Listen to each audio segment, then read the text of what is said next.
మీ అందరికీ తెలుసు నాకు ఒక గర్ల్ ఫ్రెండ్ ఉంది, తనకి నాకు 10 years ఏజ్ గ్యాప్ అని. సో మా లవ్ స్టార్టింగ్లో బేబీ మా ఇంట్లో వాళ్ళని ఎలాగైనా ఒప్పించి పెళ్లి చేసుకోవాలి, ఒకవేళ ఒప్పుకోకపోతే నేను మీ ఇంటికి వచ్చేస్తా, పెళ్లి చేసుకొని నీతో పాటే ఉంటా అని. మన రీసెంట్గా ఏదో డిస్కషన్ జరిగితే బేబీ నువ్వు ఎలాగైనా సెటిల్ అవ్వాలి, లేకపోతే మా పేరెంట్స్ నీకు ఇచ్చి పెళ్లి చేయరంట.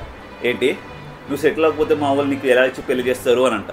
నేనెందుకు, నువ్వు బాగా చదివి సెటిల్ అయ్యి నేనే చూసుకుంటా అని చెప్పి కన్విన్స్ చేసి నన్ను పెళ్లి చేసుకోవచ్చు కదా అని నేను అన్నా.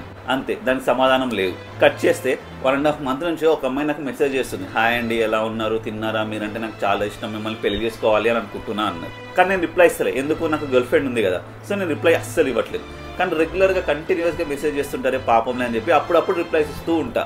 సో మన రీసెంట్గా తనకి మ్యాచ్ ఫిక్స్ అయిందంట. ఇట్లా 1.5 monthsలో నాకు మ్యారేజ్ అయిపోతుంది, మళ్ళీ తర్వాత మిమ్మల్ని నేను మాట్లాడలేను, మిమ్మల్ని కలవలేను, నాది లవ్ ఫెయిల్ అయిపోతుంది, అందుకే చెప్పేస్తున్నాను. ఒకవేళ మీకు కనుక నేనంటే ఇష్టం ఉంటే నాకు పెళ్లి చేసుకోవాలంటే చెప్పేసేయండి, మా ఇంట్లో వాళ్ళతో మాట్లాడేసి అది క్యాన్సిల్ చేసుకొని మిమ్మల్ని పెళ్లి చేసుకుంటా, అతను ఎవరికో 3 కోట్లు ఇస్తున్నారు, ఆ కట్నం ఏదో మీకే ఇచ్చేస్తాను, మనం హ్యాపీగా ఉండొచ్చు అని చెప్పి అంటుంది.